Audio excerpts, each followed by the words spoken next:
Hello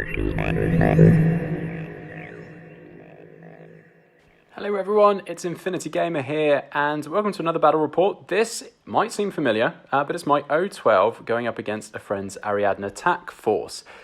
Seems familiar because that was my most recent battle report as well, but we're pretty much both of us training for different tournaments, so there's going to be some repetition in the lists in the lead up to those tournaments, so apologies for that, but I do try something new and get a slightly unexpected result. So the mission this time is capture and protect, which means that there is an objective just on the edge of each of our deployment zones, and we get objective points for capturing, holding, gaining, keeping at the end, different capture points. So that's what we're basically running with. Again, I tailored my list slightly better for this one. But yeah, I still don't think I completely nail it, so I've still got a lot to learn. But I do take a couple of new units. The Omega has served me very well. And also I decided to take the Lynx this time because I want some sneakiness. And O12 doesn't have heaps of it, but it's got it in the Lynx. So talking about my list, I have taken two ordered pools, or two groups. The first one, which is the largest one, has the Omega with HMG, the Epsilon with HMG, which I usually like to take the multi-sniper for the Epsilon, but I'm mixing it up a little bit and thinking that maybe double HMG could be pretty fun for me, maybe not for my opponent. Delta Doctor, which I think in this game is represented by the normal Delta. And then I've got the Sirius with Assault Hacking Device. I don't really plan on using it, but I need to explore how to use Team Sirius slightly better. So just trying a different combo this time to see if that works with a submachine gun and obviously the heavy riot stopper on the Sirius bot. Then running one of two gangbusters, which is the combi rifle, light riot stopper, and mad traps. Then a Varangian with submachine gun, Kappa Lieutenant, and a Lynx hacker, which I haven't run before, and I think might be quite good fun, just for sneakiness. Then in group two, I've got Cho, Chain of Command, who here is going to be a Kappa, so he's hiding in amongst the Kappas, which I think will be quite normal. Then another Gangbuster, who's got the same loadout as the other one, another Kappa, and then Varangian and a Delta with the Spitfire. So what am I going for with this list? Obviously, I'm trying to hide Cho in amongst the Kappas, and then basically if I lose the Lieutenant, at least I won't suffer loss of Lieutenant because Cho will be there. So I've got her with the Chain of Command, which is pretty cool. The two Deltas, I realise are kind of points intensive, and for a lot of people might not be their first choice. But I like the idea of having something that can just drop in and maybe get close to an objective or get rid of an enemy that's maybe causing me a huge headache and stopping me from getting my objectives. So seeing how that runs, in the last game I ran the Delta as Cuervo. This time Cuervo is just a normal Delta. So hopefully I won't get confused and think he's something that he's not. Two Varangians. Now this is something that a couple of people are suggesting, is just basically have them run up, pop smoke, and then using something like the Epsilon with the MSV2 to shoot through the smoke. I haven't had any luck with this so far, but I like the idea of them basically getting a free Impetuous Order. I do find them a bit order-starved quite a bit, so hoping that that does me some favours. So that is my list. Yep, perfectly on 300 points and 6 SWC, which is obviously fantastic. I'm still not sure about the order pool. I've obviously got one slightly larger order pool and then one that's a little bit limited. And obviously I've got to remember that the Deltas don't contribute to the order pools to start with. So I'm actually one order less in both of those, which is something I'm a little bit concerned about, as per usual, but probably shouldn't be. I don't know. I still need to see. So yeah, that's my list, and yeah, let's have a look at the map. So in terms of pregame, I win the whip roll and decide to make him deploy first, in the hope that he will choose to go first, so that I can go second. I take the bottom deployment zone out of the two options, and he takes the top. And the mission that I pull is experimental drug, which means I need to recover an unconscious allied trooper, which should be easy for me because I'm pretty good at having things die. So let's look at deployment. So he has obviously deployed his army. There's not a lot to really show because a lot of it is in camo state. So there's lots of camo markers all over the place. He does seem to have a link team hanging around the back area, but not a lot. I know I'm going second, so I basically want to deploy incredibly defensively because I don't know what's coming. And I have a habit of just sticking things out there in the hope that they get AROs, and they end up just getting shot. So the first decision I've got to make is, where do I deploy Team Sirius? They have forward deployment level 2, which means that they can be outside of my deployment zone by 8 inches, which is good. So I pop the dog behind a barricade, facing away from the barricade, which is not great placement. I could probably do that better, but I basically want to keep my options open. And then I place the girl kind of covering his back a little bit, but nothing's actually covering hers, which is a bit of a mistake. The next thing I deploy is my gangbuster forward up there with the mad traps deployed, one all the way to the right and the other all the way to the left. I'm using the full limit of the 8 inches zone of control. I want to use mad traps a bit more offensively to try and stop people from coming up, especially in a mission like this where you kind of have to move up to capture things. So the mad traps are hidden and are hopefully ready to get things.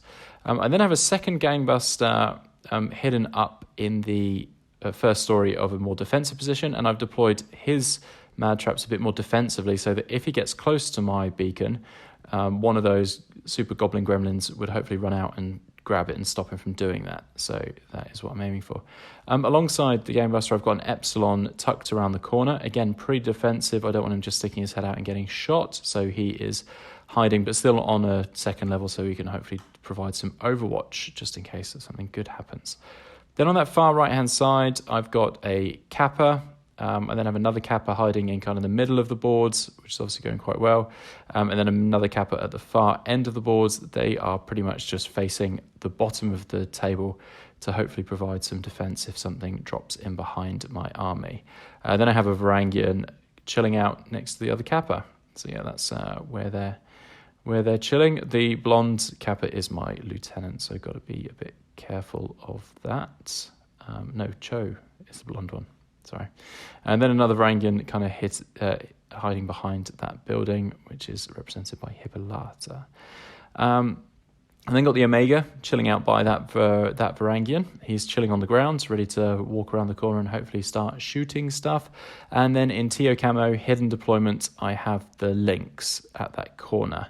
Yeah, so, and he deploys, I don't know why, and I don't know that this is correct, but I have him deploy 2 mines. Maybe I went with the Lynx mine. No, I went with the Lynx hacker, so I don't know why I actually deployed 2 camo tokens. I think I make a big mistake there. I shouldn't do that, but I did do that. So yeah, that's my army all deployed.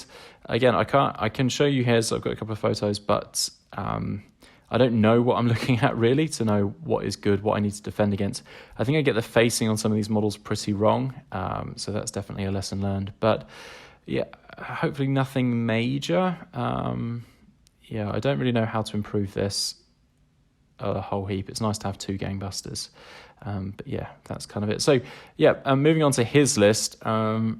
Yeah, sorry I didn't show you this before so that you could see some context in why I was deploying where I was doing, but you can kind of see why there's not a lot of context. He's got 3 camo tokens on the far left-hand side, which I know are doggos. That's his list if you want to pause and read what he's got, but then he's got some baggage bots, more camo tokens, lots of camo tokens, fire team, more camo tokens. So yeah, let's not prevaricate. We'll find out what those camo tokens are when he attacks me and reveals them. So let's go into turn 1. I decided to strip 2 orders from his order pool, which has the camouflage dogs in it. So that takes me down to 3 command tokens. So he goes first. So the first thing he does, and apologise again if I pronounce any of this wrong because I'm basically going off what he said and then I phonetically wrote it down and now I'm trying to repeat it to you. So he moved his armadinos up. The first one was able to move because there was no AROs to face. Then he moves a second one and then throws smoke. It has X visor, which I think means it can see through smoke. It doesn't trigger the mad trap and it fails the smoke. So that's okay as far as I'm concerned. Then another Armadino moves up and he was going to do a second short skill. He thought he was inside the mad trap's range. So his reaction to that was to dodge, but then we found out the mad trap wasn't in range, so I don't think he got a second short skill. I might be recalling this wrong, so apologies if I am, but that's my recollection of how things went down. Carmen and Batard chose to not use their impetuous order. The third Armadillo moved again, and then that did trigger the mad trap. He failed his dodge, so he got a little mad trap cuddle and got glued, which is great because I haven't actually had the mad traps do heaps. So it was nice to see them get glued. Then he critted on his save, so the mad trap disappeared. So nothing pretty much happened. It was a pH -6 because it's adhesive, but he rolled an 8, and he rolled an 8. So yeah, did very well to save that, which was annoying. This guy does have a habit of rolling well when it matters. At least it feels that way. So I then had a question about mad traps, and again, apologise that this is deviating a little bit from the battle report and into more of a rules question. But again, as I'm still learning, this is going to come up a lot, and I figure the brain's trust of you guys are a pretty good place of people to ask. So if the mad trap zoomed around the map to glue someone, because obviously mad traps work in a slightly different way to mines, in that as soon as something enters a mad trap zone of control, even if it's not in line of fire, and even if it would take a 20-inch move to get to that person, the mad trap still triggers and goes and glues them, whereas obviously a mine is line of fire. So if a mad trap zooms around the map to glue someone and it entered the zone of control of a mine, does that mean it triggers the mine? So yeah, we've basically had a question of if it's zooming on its way to something, would that trigger a mine? We came to the conclusion, and by that I mean my more experienced adversary, came to the conclusion that it did trigger the mine. So that's obviously something, if it does, and that is true, which I think it is because he is very knowledgeable in all things, then that's obviously quite handy. And something for an opponent to consider if they are facing mad traps is that if you're sending something to trigger a mad trap, just obviously be wary that with the mad trap trying to get to its target through the quickest possible route, will it trigger other things? So yeah, that's it. Sorry, brief sidetrack, finished. So Line Kazakh then started to move up. He went to shoot the mad trap. The mad trap's in cover and outside of 16 inches, and he misses all 3 shots, which is obviously great for me and my mad trap. Back to the first Armadillo that he moved. It moves up, no AROs, so it moves again, and no AROs are triggered at that time either. Then the third Armadillo moves, throws smoke as his second action, and it's within 8 and goes off on an 11, so there's a little bit of smoke sitting around the place. So it then moves. I'm going to dodge, change facing because he's in the zone of control. No, sorry, just dodge as it's in zone of control. Fail the dodge, but I do save the shot, so survives, which is fantastic. He does the same again, move for cover, dodge again, fail the dodge, pass the save. So currently really great result for me. He spends another one on the Armadillo. Just the Omega shoots. He decides to smodge, and we both get a 6. He spends a regular and a command token to do a coordinated move on the Armadillos. He moves the third to shoot at the Kappa, who was actually Cho. But even though I fail the dodge, I make the save. So this is kind of a recurring theme. Command token to change an irregular order to a regular order, and pops him out to shoot. I choose to shoot with Cho and dodge with the Varangian, but Cho goes unconscious, which is obviously a bit of a shame. Then the Doggo camo tokens move up. They move. There are no AROs for the first move, and so they obviously use their second short skill to move again. Then he chooses to move. There's no AROs, so they then choose to move again. Then they basically go to Maul Team Sirius. We decide to shoot back. So the boss dog thingy went to munch on Team Sirius's face, but we basically got results that cancelled each other out, so nothing happened.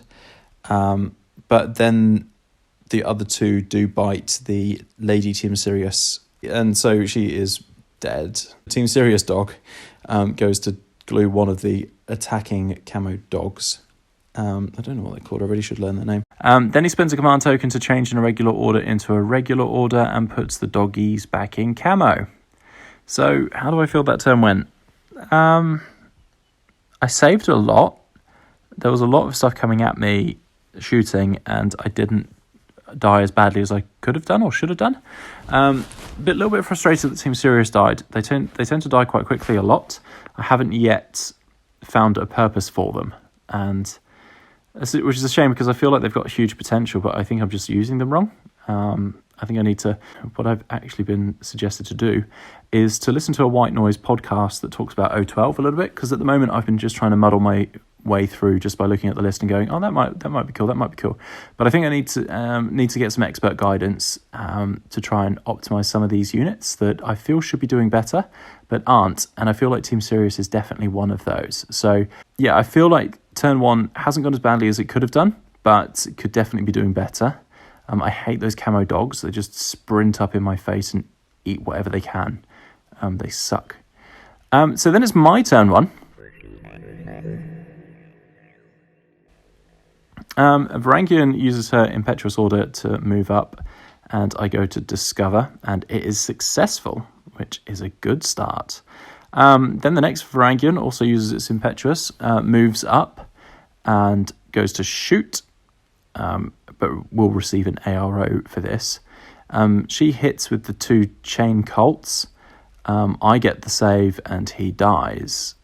And the Kappa, which was Cho, fully died. So that's obviously a bit of a shame. Epsilon stands up and shoots the doggo, putting it unconscious, which is a good result. We don't like doggos. Then the gangbuster moves up the ladder. It does grab a bunch of AROs as I set the mad traps. The Kazakh misses, then the Armadillo dodges, and the Warcore, who goes to Flash Pulse, luckily misses. Flash Pulses have a habit of ruining my day. Then I decide to bring in the Delta Doctor, right next to the doggo. The doggo moves forward, and the Epsilon shoots at the doggo. The Doctor tries to heal, but fails, so I spend a command token and succeed and get the objective, which is obviously good. I like scoring points. Then I move the Gangbuster forward. Armadillo decides to dodge and smoke, and then the little camo token chooses to delay. The Armadillo crits on a 17, and the smoke goes off. Then move the Varangian up again. For some reason, I then decide that despite receiving an ARO, I'm then going to move again, and she dies to an ARO, which was just foolish of me, really. But yeah, I don't know why I did that. So that's the end of my turn. I fluffed it a bit. I focused quite a lot on scoring an objective, trying to bring things alive, and focused on doggos a little bit. I think they are supposed to be a bit of a distraction Carnifex, and I fell for it massively. Not feeling amazing at this stage, but it's a long game, and I am going second, so it's probably feeling disproportionately brutal because he gets a turn to get in my face and do stuff. So then we go into his turn too.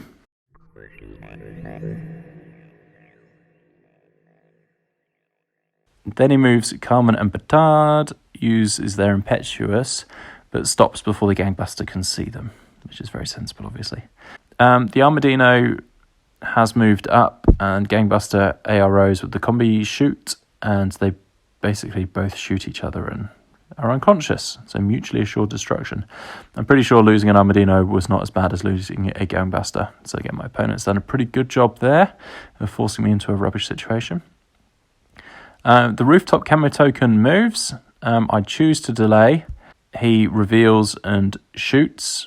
The Gangbuster decides to shoot back. I beat him and win the roll, but he makes his save, which is annoying. Then the Warcore moves, and I go to ARO shoot it, but we both miss, so nothing happening there. Then he activates his link team. He decides to move, faces no AROs, so chooses to move again. Then he activates again, chooses to move around the lorry. I choose an ARO dodge because I am feeling like I'm going to get shot. I succeed my dodge, but then he beats my dice, and the Gangbuster is dead. So goodbye, Gangbuster. He moves the Armadillo. The Epsilon dodges, and the Delta is going to have a shot. Everything fails apart from his dodge, so the mad trap is gone, and none of my shooting goes through. So that sucked, despite getting some good arrows to that. It moves again. Triggers another mad trap. The Epsilon chooses to nanopulse. The nanopulse fails. Carmen and Batard move up twice. Then his sniper dude moves and shoots my Delta, and the Delta dodges. I pass my dodge, and he misses with both shots, which is good. He moves. I choose to dodge as ARO, but fail. So the Delta Doctor is gone, burgers. Then the Scout recamos. The next order, it moves, and the Omega delays, and he shoots the Omega, and the Omega chooses to shoot back. The HMG hits and overpowers his dice rolls, and that puts the sniper unconscious, which is a good result. He spends an order on the baggage bot thing with Bill on it, and lays a camo token, which I reckon is probably a mine. Then Ted, which is the other baggage bot thingy, moves up and also lays a camo token. So they're just laying little egg mines all over the place. Carmen and Batard activate, does a really big scary move as his first short skill. Then the Omega ARO shoots. They go forward again. I hit, but she saves, which is annoying. Then he spends another order on them and moves them forward. I choose to reveal the Lynx and choose to shoot with the Omega, surprise shot with the Lynx, and dodge with the Kappa because that happens to be my lieutenant. He misses by throwing the hammer, which is obviously good. The Lynx hits the lady Carmen with a 13. She fails her save, and the Lynx saves, and the Kappa dodges. So that's a good result, I think. I think that's going quite well for me at the moment. Difficult to tell, because I never know how a game is going. And then we go into my turn too. This is going to be a quick turn, because there's not a lot to do. So I choose to use my Impetuous to move the Varangian. Don't really do anything fancy here, just move it up a little bit. Then choose to move the Omega. I'm really having to think about my final turn and how I'm going to do this. So I think so I'm giving myself options here, so that it's an option to potentially run forward or shoot stuff. And the Omega is potentially an option 2 with its ODD, and I think it's got structure 2. I think it's got some potential to survive running up midfield. So the Omega runs forward and chooses to discover a mine. And then also in another order, I shoot at his baggage botty thing. I make 2 hits, he saves one of them, and I put it unconscious. So I wasn't really achieving huge amounts. I think I was just trying to really thin out his order pool and just shoot stuff because I've got a gun, and I can. But yeah, so that's the end of my turn too. Thrilling, isn't it? Here's turn 3. So he moves baggage bot into the other order pool and then moves the Link team forward. Both the Lynx and the Varangian do an ARO shoot. The Lynx, I win with a 4 versus a 1, which he saves. The Varangian's shot misses. He's kind of, at this moment, I think, umming and ahhing about whether he just goes full Rambo, grabs it, and then runs back. Decides that he's got enough people in the Link team to do that. So he Rambo's out, touches the box. I choose to shoot him with the Lynx, but he grabs, and he decides that his second short skill is going to be to grab the box. I hit him with the Breaker combi rifle. With the Breaker, hits with the SMG, he saves it, has NWI, so he can still move. So I stripped a wound off him, and I think I stripped 2 wounds off him, or 1 wound, but he had NWI, so he basically gets to run away. And that's exactly what he does. He grabs the little antenna thing and moves backwards, moving the entire Link team. I ARO shoot the guy with the box. I ARO with the Varangian and the Lynx, sorry for that. Hit the Varangian, but I make the save, and the Lynx misses its shot, which is a bit of a shame. He moves the Link team again to get even more into cover. And that's pretty much it. Then he moves the camo tokens. I fail a discover, and they get into CC. I've got a note here that Strelok, I think, might be the name of the unit, but I go to CC with the Omega. It gets 2 bites on me. I say 3 of them, and 1 goes through, so the Omega is down to 1 wound. He activated one of the camo tokens, and the Warcore moves, and the Varangian chooses to dodge the Warcore's movement, because I don't think it doesn't really want to get flash pulsed. That is the end of his turn 3. So the situation currently is that he has my antenna from my deployment zone. So that's a lot of points, obviously. I've got no points, obviously. Well, I've got my objective card, but he might also have that. But he's also got my antenna. So I don't have a lot of options here. I've basically got to try and shoot him off his antenna so that he doesn't have possession of it, and or grab his antenna so that then it's kind of a tie, and then I'm relying on the objective points and all the extra little bonus points to try and win the mission. So my turn 3, I dropped the second Delta, which is the Spitfire Delta, right in the middle of everything. Was this intentional? A little bit. I think I was just going to try and drop and kill something like the HMG or something that was really annoying me. What it actually does is land in the ARO of pretty much every mine he's ever placed. I set them all off, and whereas at the time I think that's terrible, and is a terrible waste of almost is 30-ish points on a Delta, what it actually does is clear a bit of a path for something else to potentially run through. So it was a very expensive mine clearance, pretty much. Yes, the Delta suffers heaps of AROs from pretty much everything in the world, and the mines kill him. But I think I was also starting to panic. So at the time, I thought it was a good idea, forgot about mines, forgot about AROs. He doesn't manage to shoot anything or do anything, but actually it turns out to be okay. Then I focus my efforts on shooting his guy that holds the antenna thingy.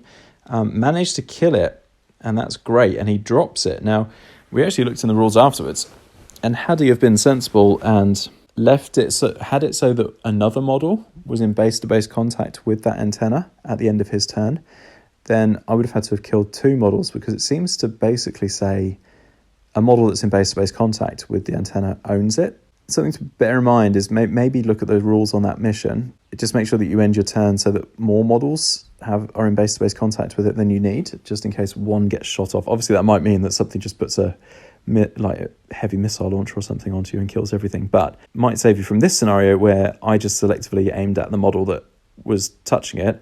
Once I killed it, that then meant that he didn't have possession, even though he had 3 or 4 other guys immediately around it, within a couple of inches. So yeah, worth considering.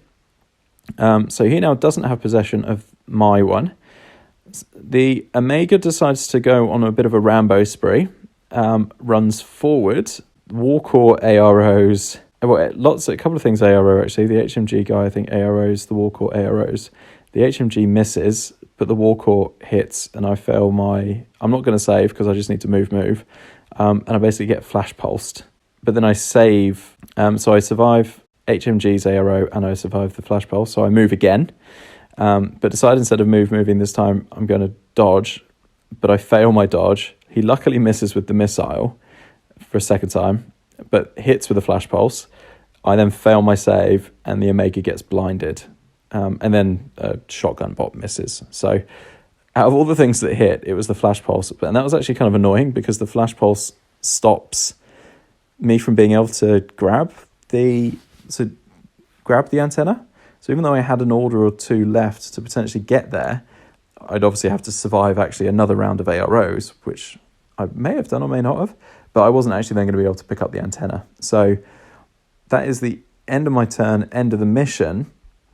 And then so when we tally it up, so it comes down to objective cards. And so because my Delta Doctor came in and revived Joe, I got my classified. So I think we both get 3 for the mission or something, and then I get my objective. So I actually win the game 4-3, which is fantastic. I think it's actually, my first win in Infinity. So very, very happy with that. Yeah, I don't know. I didn't play extremely well. I definitely just got lucky, and I was just lucky in the fact that how he moved the antenna back, he didn't protect it well enough for it to be secured. That was interesting. He definitely made a couple of mistakes as well. I think when he was moving up Carmen and Batard, he was trying to trigger the antenna, realised actually that he couldn't with Carmen or something like that. So he'd moved them all the way up the board, spent a whole bunch of orders, and they actually couldn't do the thing that he was intending to do, and then they died anyway. So he made a couple of mistakes. I'm always making mistakes, but luckily I made slightly less bad mistakes than he did, and that's all that really won me the game. I actually put it down immediately afterwards to going second. I was just like, well, that's the only reason I won, was because I made you make all the decisions, and all I had to do was stop you from doing the things you wanted to do, and then use my last turn to do stuff. It wasn't that simple. I just couldn't do a lot at all. There was no way I could have gone on the offensive. He had way too many models, and I didn't have enough orders, and I'm coming up against that more and more. Orders really matter. Like, I feel like I'm going in with enough, because I think I'm pretty much going in with, I think like 7 or 8 orders in one pool and then 4 in another. But it's still not enough. So I need to change up my lists quite significantly. I think I need to not take 2 deltas, an epsilon and an omega. And in fact, my opponent said to me afterwards, he was just like, you're putting a lot of points into the bright, shiny things that are cool, but they're not necessarily going to win you the mission. And when you lose them, that's huge chunks of your points. And it didn't help that I was playing them in such a way that I was definitely going to lose those points. Like I dropped the delta into the middle of the mines to basically clear them to make way for the omega. And then the omega, I just ran forward and it was going to die. And epsilon typically dies because everyone hates it. And then the other delta died as well, but it was just I was just basically bringing it in to be a doctor and to revive things. And there's definitely cheaper ways that I can have a doctor in amongst things that are going to die. Yeah, I'm investing my points in the wrong areas, and I don't have enough orders to support those big things when I do need to activate them. So I think my plan for future lists is going to be more support stuff, Varangians, Kappas, maybe even look at a couple of bots. But I want to wait until the O12 copper bot model comes out, so at least I'm running an O12 bot rather than someone else's. Yeah, so run some lower point stuff to just act as cheerleaders and in a support role, because the Kappas can actually, guard that backfield to stop something AD dropping in pretty much. Varangians are good to run up, and that's what I realised he was doing with his Armadinos, and even those camo dogs. They're relatively low points. He runs them upfield quickly, soaking up some AROs, firing back occasionally to knock a couple of things unconscious, to soak up the mad traps, so that then when he's pushing up something that's more valuable, like Carmen and Batard, he doesn't have to worry that a mad trap is going to glue them, and that something that's incredibly mobile is then suddenly going to become stuck. So that's his strategy, is a few low point stuff and a few things that just run up the field. And I need to steal that kind of concept a little bit. Yeah, have some low point stuff and limit my high point things to like epsilon, omega, maybe. That, or 2 deltas, or a gamma, and not necessarily try and take all of them in one list and at the expense of lower order count stuff. So that is my plan. I learned a lot from this list. So even though it was a victory, it was a very narrow victory, and it was more through luck than anything else. I need to make some significant changes to my list. And I've actually got a little bit of a practice tournament coming up in a couple of weeks. So I'm going to do some 2 very different lists. One that's got a really high order count and fewer fancy troops, and then one that's got some fancy troops and a low order count. Running different missions, so I'll try and choose the list that is most suited to the mission and see how they go. And yeah, I'll probably try and report back after that and see how things go. I won't be doing a recording for the tournament because we're trying to stick to the 2-hour games that we'll actually be facing at Intelcom in New Zealand.